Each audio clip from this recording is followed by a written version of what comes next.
Welcome to our Sound for Video session. Today is the 28th of July, 2016. And in today's session, we'll be looking at some questions that several of you submitted before the session here about sound for video. So let's jump right in. I am going to show my screen. I think this will make things work a little better here. We'll go ahead and show the entire screen. There we go. Okay. First up, we have a question from, well, actually, it was submitted in the order from the bottom to the top. So we'll start down here. I am not sure if this has been covered already or previously. This is from Jen Kenai. I hope I said your name right. Apologize if I didn't. I haven't had a chance to catch up on all the previous videos, but I would love a discussion on preferred iOS apps for sound recording, settings, etc. All right, well, let's do that. So I guess this is one where we do need the camera. So in my case, I use iOS. I don't have an Android phone. I have had one in the past, but presently I'm using iOS, so I will show you there. The two main apps that I use for recording on iOS are RodeRec makes one. I don't know if we're going to be able to see this here. ShurePlus also makes one called Motiv. So the Rode app is called RodeRec, and the Shure app, if you look under ShurePlus, Motiv, M-O-T-I-V, are the two apps. They're pretty similar. I think the Rode app does cost, I believe it's about $5 US to purchase that app, last I recall. It's probably a little bit more refined in some ways than the Shure app. In my opinion, that's a subjective thing. The Shure Motiv app is actually made, you can record with any microphone with the Shure Motiv app that works with your iOS device, but it was actually specifically designed to allow you to control some of the unique features of their Motiv line of microphones. But nevertheless, it's free and it works well just to do standard recordings. The RodeRec app, as I mentioned, does cost $5. And it does work with any microphone that is recognized by your iOS device. The nice thing about iOS for recording is that there's it's pretty consistent and solid across whatever microphone you're going to be using. So that's a good thing. On the Android side, Android, of course, is much more open, as everybody knows. And that's great. But what that means, too, is that there's some inconsistency over which microphones work with which apps. So you have to do a little bit more experimentation on the Android side. Again, we're talking about iOS. So in iOS, try not to bump the mic here. I guess the first thing on iOS, and I'm going to talk mainly to this, it's going to be hard to show the screen. Actually, let me see if I can arrange the camera so that I can show this to you a little better. Stand by for some motion here. Yeah, move. Okay. Is this going to work? It's all going to be backwards. In any case, from the very front screen, do your best to follow along here. There is this mic icon here. If you tap that, that allows you to choose the sample rate based on the microphones you have available. Typically, I'll record at 48 kilohertz and mono, unless you have a stereo mic plugged in. That's the only option you have. So once you've chosen that, go back out. Clicking the plus button down here at the bottom creates a new recording. In terms of settings, I usually come in here. There are a few things in the input section that I think are important. I usually turn the iOS processing off. iOS processing is really made for taking phone calls. I don't know why you'd ever want it on when you're trying to make a high quality recording, so always turn that off. The high pass filter, these things are all implemented. These next two things are implemented in the digital domain, so I don't think they're really all that useful. So I usually turn off the high pass filter and I turn off digital boost. Digital boost really is probably just going to hack up your audio to some extent. So I wouldn't do that. It's digital amplification, which is not something you generally want. Playthrough is supported on some devices that have monitoring enabled.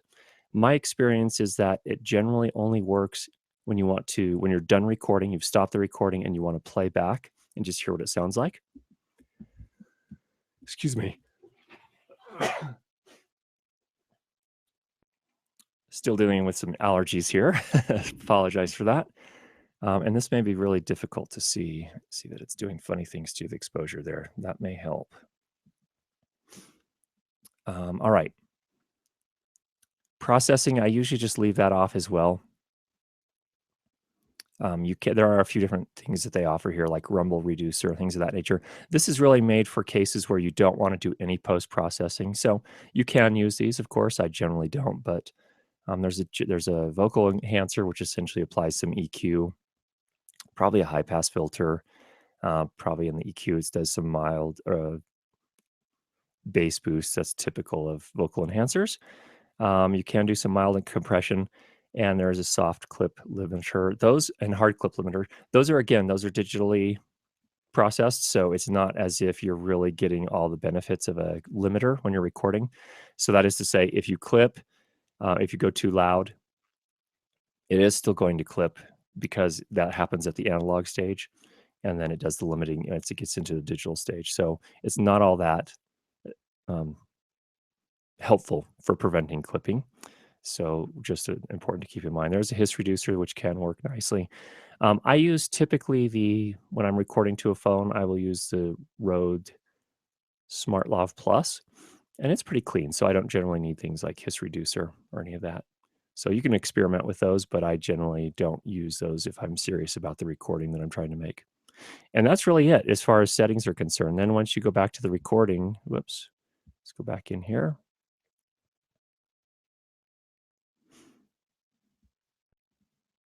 There we go. Here's where you set your gain on your mic right there.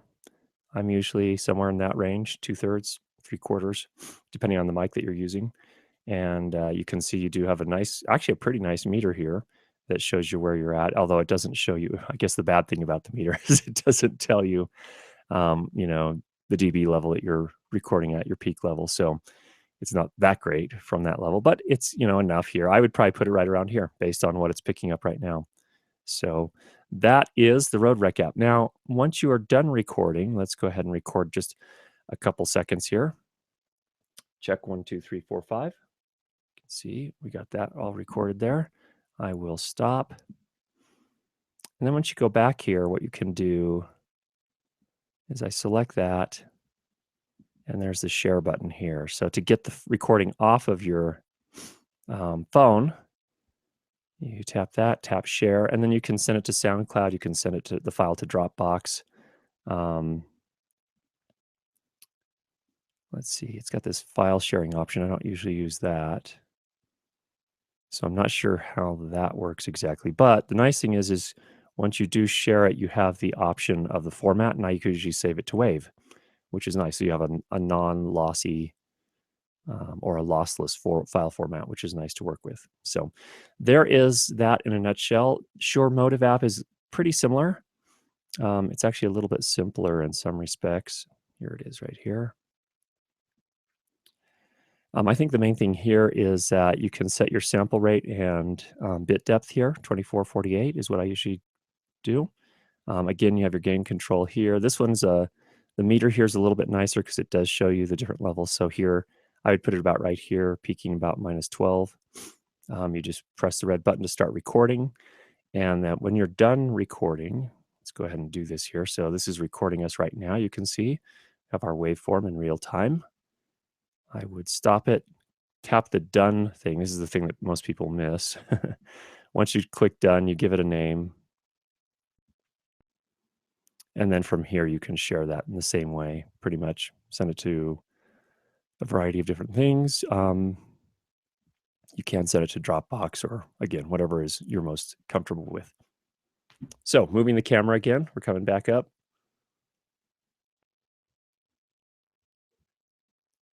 There we are. So there's a quick overview of recording on iOS. The Motiv app, you notice, didn't have all the processing options, so it's a little bit, again, a little bit more simple. I would start there. It's a free app.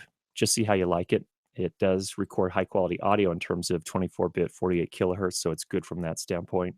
Doesn't have all the fancy processing, but generally I don't need that or use that anyway. So that's hopefully helpful for you, Jen. Thanks for the question. Let's go on to our next one here. Back over here. Sorry about the, here we go. Okay. Next one up is from Sean Kelly. Question for the discussion. I finished filming my first documentary in 2 locations, recording with Audio-Technica AT875 short condenser shotgun microphone and a Shure wired lav into a Tascam DR70D.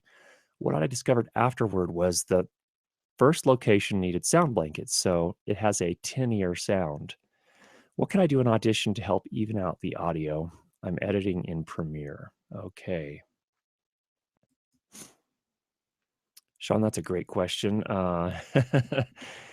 If the issue of tinniness has to do with lots of reverb in that room, it sounds like you said you needed sound blankets. I'm going to assume that it is some sort of reverb that you were capturing.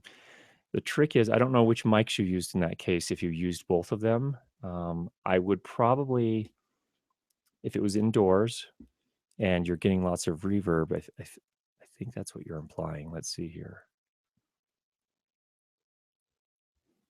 Yeah, I didn't really say whether you were indoor or not. If you were indoor, part of that tinniness could be a result of using a shotgun microphone indoors. Shotguns are tricky indoors because when the reverberation or when the sound sort of slaps off the walls and comes into the side of the microphone through those that sort of isolation tube, or the tube with the slots on it along the side of the shotgun mic, that is where you can start to pick up phase issues, and those don't generally sound very good. Because essentially what you have is you have the same exact sound which already has gone through the tube of the microphone down to the capsule of the microphone, usually at the base of that interference tube. But then just maybe a couple of milliseconds later, you have that same sound which has bounced off the walls, and it's usually just mostly the high frequency energy that's bounced off the walls, and it comes in the interference tube through those slots on the side. And if it comes at the right angle, it can create really strange things. And normally those interference tubes are used to kind of reduce the sound that's off axis. But when it is the exact same sound that's being recorded, that's coming in through the front part of the tube of the microphone as well, that's when things get messy. And if you have a recording in this case with both mics, including the lavalier, you may want to work with the lavalier sound in that case instead, because there's not really a lot you can do to fix that in post, the shotgun microphone recording in post. But again, you just have to kind of figure out which one sounds less offensive and start with that one. That's the first thing. Second thing, I would just then from that point do all of the standard type of things I would do in Audition to clean things up. So for example, we'll run through some of that here in just a minute in Audition. I'm sharing my screen here right now so you can see. So here's an audio file. Let me just run through the things that I would typically do here. The first thing I do is I actually have not found a solution for this in Audition or a plugin. I do have one plugin, but it's not great. Let's see if we have it here.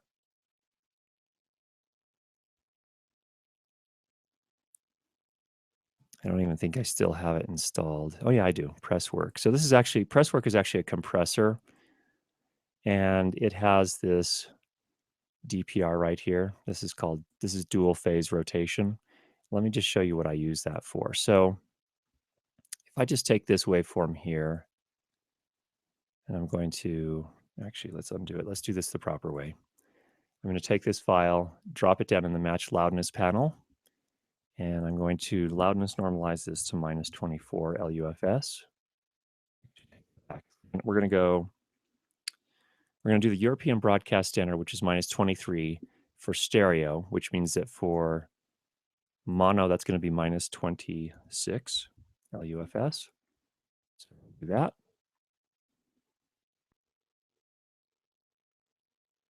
Okay, there we go. Now, first thing you'll notice here, if you look closely, is that this waveform is what I would call asymmetric. What I mean by that in practical terms is notice that a lot of the amplitude on the waveform extends closer to 0 dB on the top side versus the bottom side. So this one, for example, this waveform right, or this part of the waveform right here, peaks at about minus 3.5 here, but it only peaks at about minus 10 on this side. So that's what I mean by asymmetric. There's more on this side than on this side. Audibly, that doesn't make a difference. And this happens quite frequently with men's voices, not as much with women's voices. In fact, I've never seen it with women's voices, but pretty common with men's voices, but not all men's voices. Just depends. So the first thing I would do is kind of try to even that up, and phase rotation effect is what does that very well. So let me just show you here with Presswork. Presswork does not come with Audition. It's an add-in, and so that's the problem. Audition doesn't have anything built in to fix this particular situation. Now, let me go ahead and apply it. So I'm not applying anything here except for the dual phase rotation, no compression whatsoever. So just apply that. And it's not fast, it takes a little bit of time. And this is not the best phase rotation plugin, but it did pretty well. It looks a little more even now. Pardon me. So this is not my favorite one. I don't use this one all the time. And you can see we also still ran into this issue here. We've got this one peak clipping here. I don't think that's going to be a problem because we're working in 32 bits, so it's not like we've lost that information yet, but I'm going to have to address that at some point. But that's the first thing I do, so that it's a little bit more symmetric. The reason I do that is that now I have more headroom. So when I compress, it's not as if I'm going to be chopping off a ton on the top part of the waveform and just a tiny bit on the bottom part of the waveform, which means that I can take this to a greater loudness level without dramatically compressing it.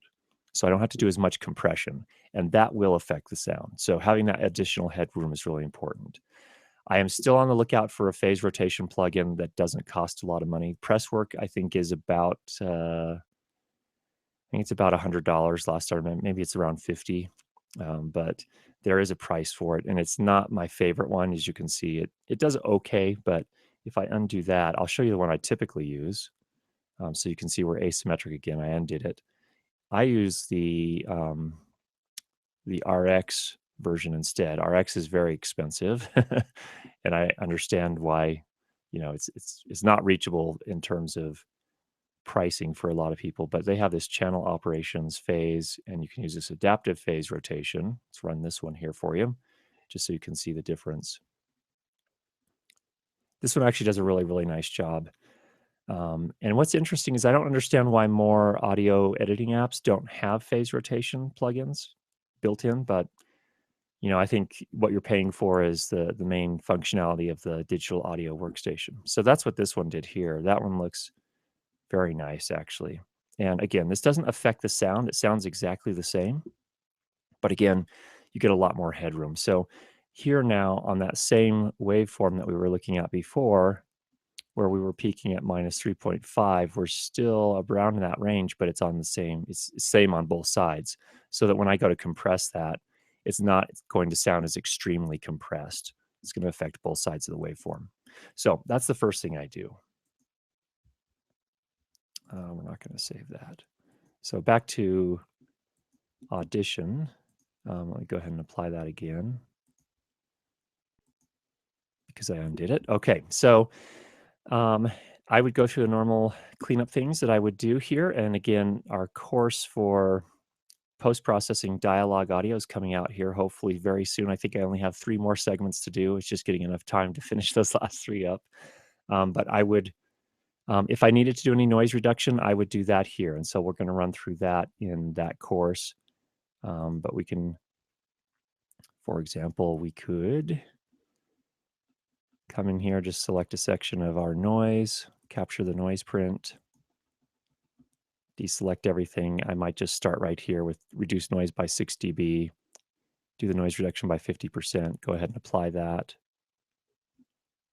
This is probably going to be your biggest thing for removing tinniness, I guess. Well, at least room ambiance.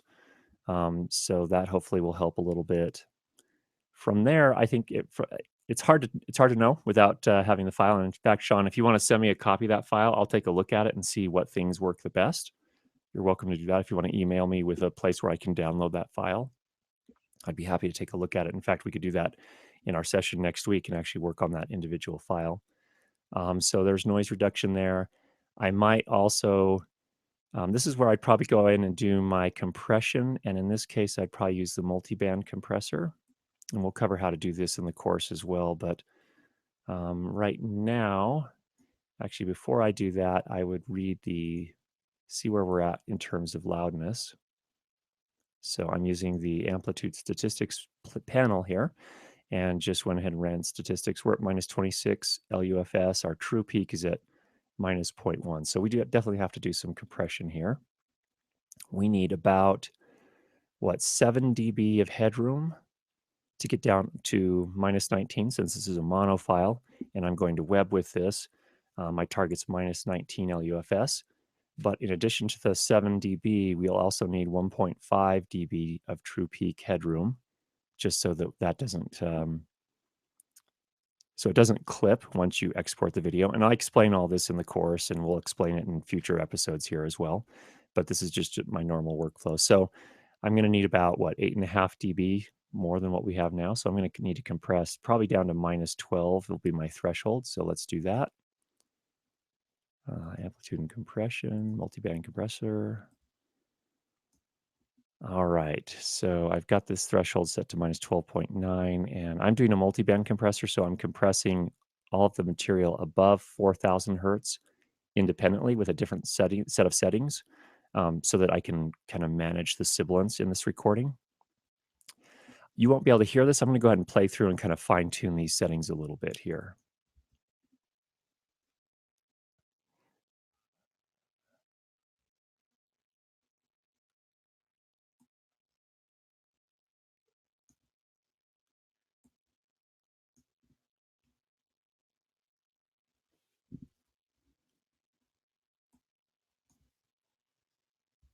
Okay, we'll go ahead and apply that and see where we get. Oh, that's looking maybe like a little too much. Let's see. We're now at minus 28, but we have 9 dB of headroom, and we have a couple of peaks that are still sticking out. Let's do one more pass and just see if we can manage those.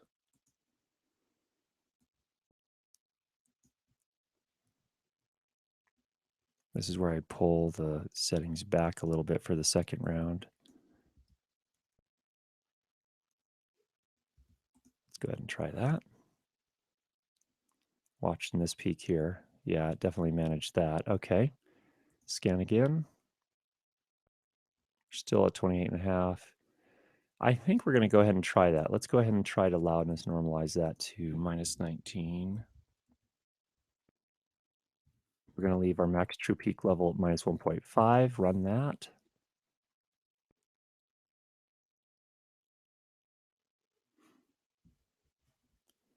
Now that got compressed pretty heavily, and you can see there was still some asymmetry, because you can see this looks different than this. There's still more dynamics on the bottom end. And that, by bottom end, I do not mean bass, sorry, on the bottom of the waveform versus the top of the waveform. What's interesting too is it looks like we compressed too much. Scan this again.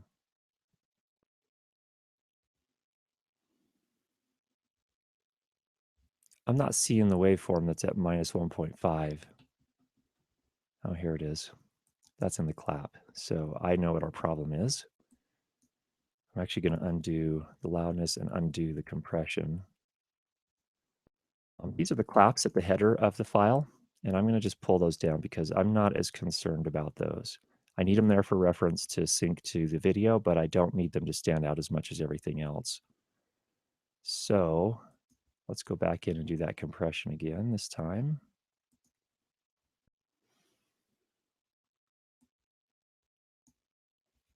Again, I'm going to play through a little bit. You won't hear this.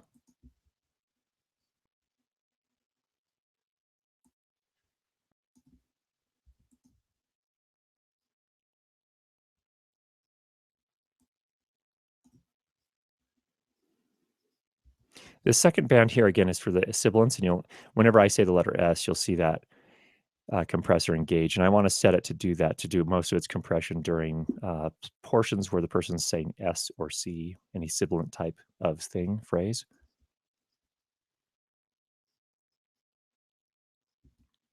Let's go ahead and try that.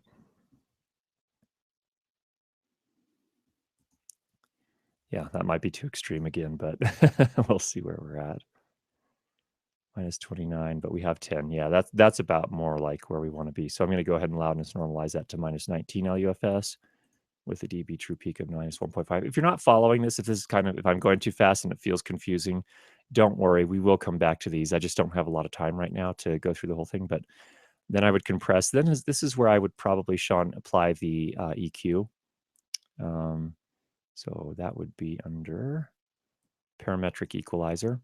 And here, you could even use some of these presets. Try the vocal enhancer and see what that does. I'd probably pull this down. This is crazy here. I don't know why they do something that crazy. In fact, I just turn that off and add just a little. Well, I mean, you can add a little if you want. Just depends on the voice. So what this does is there's a bass boost here. It cuts about 300 hertz to kind of remove any sort of boomy sound. And then it adds a little bit of high end as well. But you can do whatever sounds best for that particular voice. Maybe start with that vocal enhancer. You have to be careful. Once you apply this, it can change your loudness. You see it just changed the waveform there. So you definitely have to keep an eye on things here. It's still at 19, so we're good there, but our true peak is no longer good. So we'd have to do another round of loudness normalizing to mainly just to do this true peak limiting and get it down to 1.5 again, which would not be a huge deal. I'll go ahead and do that now. It's going to cut off some of these transients here. Yeah, everything else looks about the same. So there's an example, Sean, of what I would do. If the big issue is reverb, that's a different issue. So that's where I would have to take it into Isotope because again, there's no de-reverb type plugin natively with Audition. You can buy some. And in fact, we have a session over on my YouTube channel where I go through using a couple of them and I can show you those. I think those were priced at about, I think one was about $60 or $70. Another one was $100. Again, RX from Isotope is much more expensive. But it does have this de-reverb plugin here that allows you to take a pass at reducing some of that. You'll never totally remove all of it because if you do, you start to get artifacting in the audio. But it can do a nice job at removing some of that. And it has a couple of presets you can use. I'm not going to run through all the details on that, but it's kind of outside the scope of what we normally do just because I understand it's a practical issue that you can run into a lot in the real world, but there's a price. I don't know of a free way to do it. There are probably audio engineers that are way beyond my level that could string together a series of things, including sidechain compressors, and time it just right. But it's a complex thing to do. And I don't know of a good way to do that without using one of these de-reverb plugins like that. Acon Digital makes one. And in fact, let's see about pulling that up. Let's see, Acon Digital. Called Deverberate. That looks like it. And here it is. Yeah, this one was the one that I really liked, actually. called Acon Digital De-reverb. You can buy this third-party plugin. It's a $100 plugin, $100 US, and it works actually quite nicely. It does take a fair bit of tweaking, and we'll put a link to that on my page if you're interested. So that's probably the more economical way to get a plugin that will do that for you. So Sean, I hope that was helpful. We have one more question, and we're actually up against our time, but I want to answer this as well. And Sean, yes, you were recording with mic indoors. Okay, great. Yeah, so that's probably some reverb that you're dealing with, and the Acon De-reverb would probably be helpful for you there. Gary Davies also asked a very good question. I've always wondered whether the waveform in the editor panel in Adobe Audition and other programs is able to be analyzed for anything other than amplitude and distortion. I've noticed on some of your videos you have noted that there is a difference between the top and bottom of the waveform. I would appreciate a walkthrough of what can be learned from this view apart from applying filters and editing with cuts. Okay. Good question. What else can it be used for?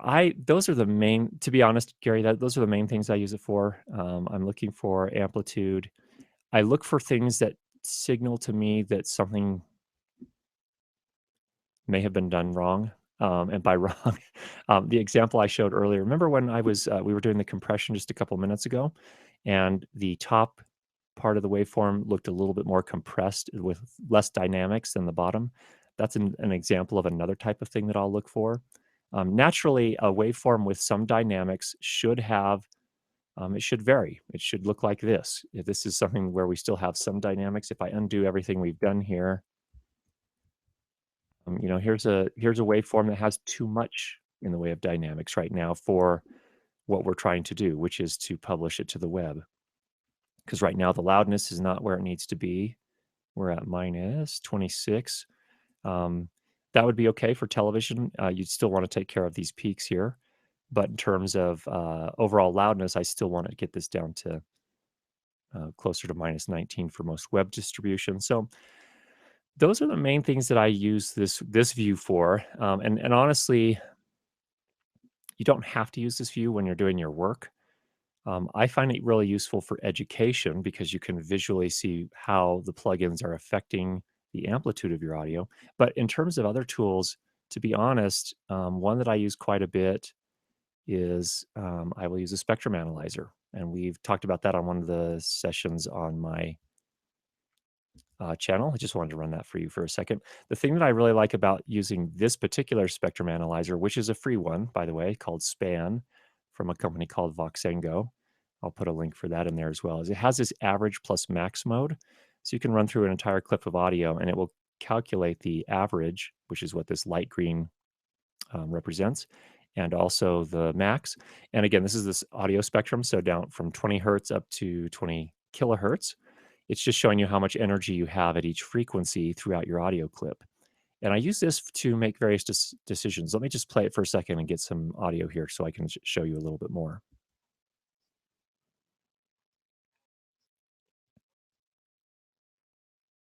Okay, that's probably enough.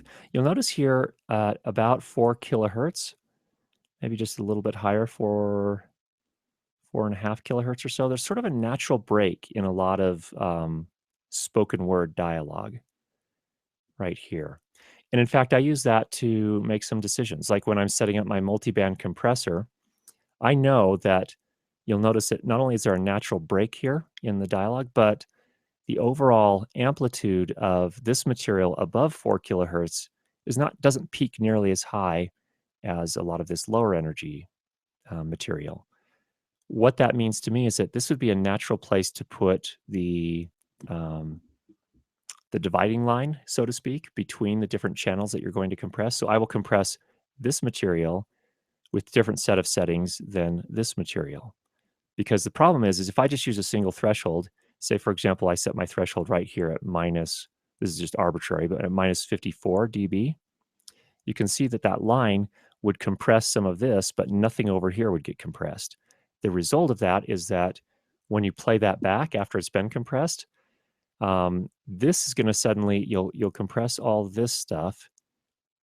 So now all of a sudden this stuff sounds a lot more prominent, and that's the sibilance to a large extent. and you don't necessarily want that. So this is a thing to help with that. Another thing I use the spectrum analyzer for, you can see there are these peaks in the audio here. And I may use some EQ to kind of pull some of these individual peaks down, just very subtle, very narrow EQ to pull down these peaks. And overall, you'll end up with a very, a much more subtle, a much smoother kind of sound. And this is just a reaction of an individual's voice and the particular characteristics of the microphone that we're being recorded with. So that's another thing I'll use a spectrum analyzer for. So I think I would say that really a spectrum analyzer is something I use a fair bit to really kind of fine tune audio. If you're going to get in and really do things to that extent. But the waveform itself, the waveform view, those are the main things I use it for. There's not a lot beyond that I use it for. So that is a good question. Thanks for that here. Okay, we're going to stop sharing that and we're going to go back to our windows here. There I am. Okay, let's just wrap this up. Well, I wanted to thank everyone who joined today. I hope that was helpful for you. I hope those were great questions. I really appreciate those that submitted those ahead of time. So thanks for that. Sean, on your particular audio clip, if you want to, again, if you could send me a clip where I can, or a download link where I could download that file, happy to take a look at it and see what kind of things can be done. I'd love to help you out and get the best sound you can for your short film there. So thanks everyone for joining, and we'll talk to you again next week. Take care.